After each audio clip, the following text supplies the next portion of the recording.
Tugas 1.1A5 Ruang Kolaborasi Modul 1.1 disusun oleh kelompok 2 kelas A calon guru penggerak angkatan 9 yang beranggotakan 5 orang, yaitu Bapak Gabriel Gampu, Bapak Amadius Amal, Bapak Damianus Ambut, Bapak Alfredus Adrisoma, dan Ibu Ermelinda Simon.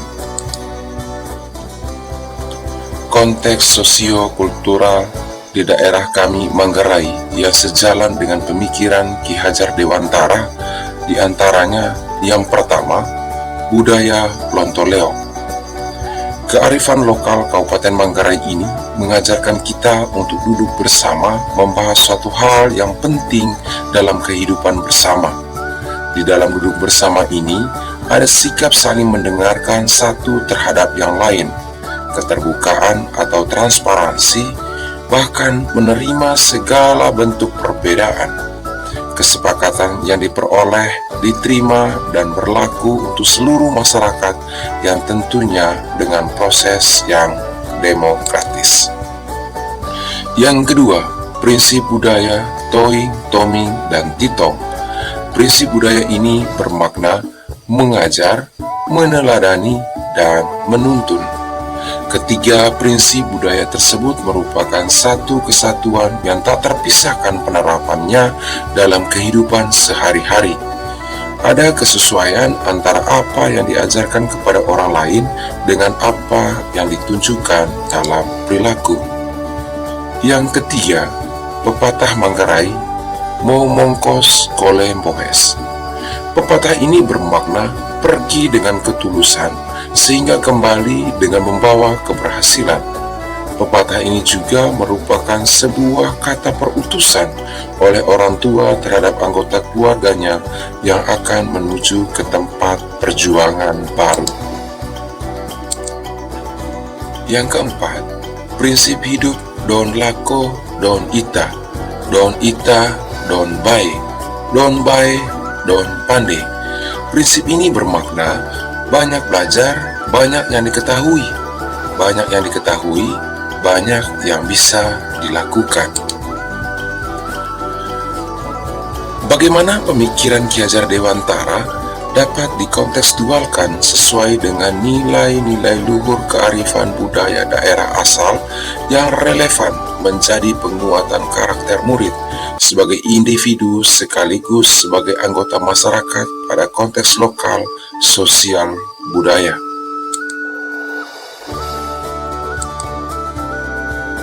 Yang pertama, budaya Lontoleok. Pemikiran Ki Hajar Dewantara yang dapat dikontekstualkan sesuai dengan nilai-nilai luhur kearifan budaya dalam budaya Lontoleok ini, yaitu pendidikan yang berpusat pada peserta didik, di mana pendidikan yang berpusat pada peserta didik ini dibagi menjadi dua bagian. Yang pertama, guru harus mampu mengenal siswanya, menerima segala bentuk perbedaan, karakter peserta didik, perlu mendengarkan apa yang menjadi keinginan peserta didik dalam proses pendidikan itu sendiri. Yang kedua, guru harus mengeksplorasi potensi peserta didik yang sangat bermanfaat bagi proses pendidikan selanjutnya atau asesmen. Yang kedua, prinsip budaya Toing, Toming, dan Titong. Pemikiran Ki Hajar Dewantara yang dapat dikontekstualkan sesuai dengan nilai-nilai luhur kearifan budaya pada prinsip budaya ini, yaitu semboyan Ki Hajar Dewantara, Ingarso Suntulodo, Ing Madyo Mangunkarso, Tutwuri Handayani.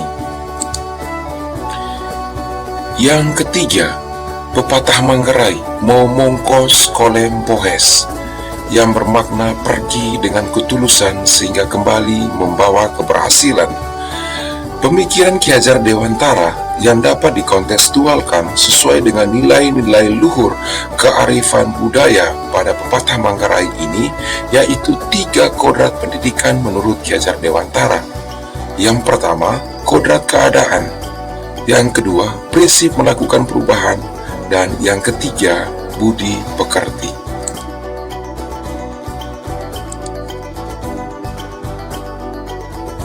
Yang keempat, prinsip hidup don lako, don ita, don bae, don pande. Pemikiran Ki Hajar Dewantara yang dapat dikontekstualkan sesuai dengan nilai-nilai luhur kearifan budaya pada prinsip hidup orang Manggarai tersebut adalah prinsip ini mengandung makna belajar sepanjang hayat.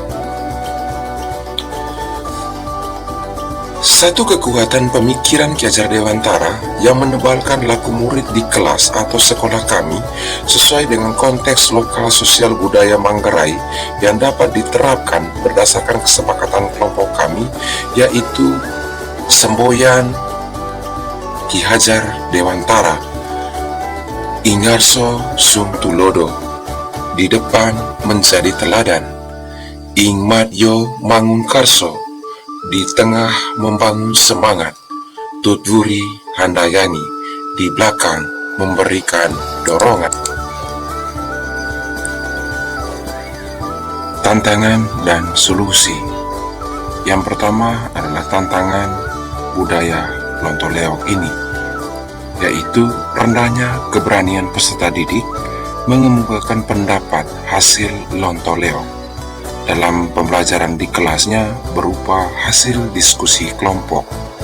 Nah, solusinya yaitu guru lebih mendekatkan diri dengan peserta didik, menumbuhkan rasa percaya diri peserta didik. Tantangan yang kedua adalah tantangan terhadap budaya Toing, Toming, dan Titong. Peserta didik kurang memahami lebih mendalam terhadap prinsip budaya Toing, Toming, dan Titong. Ini dari dampak perkembangan teknologi gawai yang tidak mampu dikendalikan oleh peserta didik, sehingga menyebabkan peserta didik menghabiskan banyak waktu dengan gawainya. Nah, solusinya adalah pentingnya pendidik berkolaborasi dengan berbagai elemen masyarakat, baik tokoh kerohanian, tokoh adat, maupun orang tua peserta didik. Selanjutnya, tantangan kemajuan teknologi. Perkembangan teknologi telah membuat cara orang belajar dan memperoleh informasi. Pemanfaatan teknologi dalam pendidikan dapat menjadi tantangan, terutama bagi guru dan lembaga pendidikan yang harus mengikuti perkembangan teknologi, menyediakan aksesibilitas yang memadai, dan mengintegrasikan teknologi ke dalam kurikulum. Solusinya, penerapan teknologi yang tepat. Lembaga pendidikan melengkapi diri dengan teknologi yang relevan dan memastikan penyediaan aksesibilitas teknologi yang merata bagi para siswa. Integrasi teknologi yang cerdas dan efektif dalam proses pembelajaran dapat meningkatkan kualitas pendidikan dan pengalaman belajar peserta didik. Tantangan selanjutnya adalah perubahan sosial dan ekonomi.